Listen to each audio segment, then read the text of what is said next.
Presidente della Regione l'accordo di programma che dava avvio alla voglia di valorizzare il litorale della Playa per fare anche delle attività che avessero una ricaduta economica nei confronti della nostra città.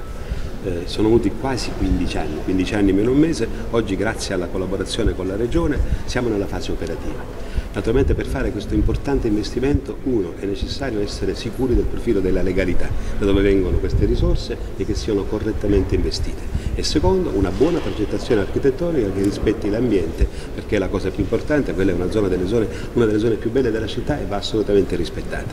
Naturalmente questo potrà dare una boccata di ossigeno alla nostra città. Si tratta di realizzare opere importanti che daranno lavoro a molte centinaia, a migliaia di persone, sia nella fase della realizzazione sia poi nella fase del funzionamento. Ecco la ragione per la quale oggi è un giorno importante per la nostra città e ringrazio di cuore il neoassessore al territorio e all'ambiente per la rapidità con cui hanno affrontato una questione che si trascinava avanti da troppo tempo.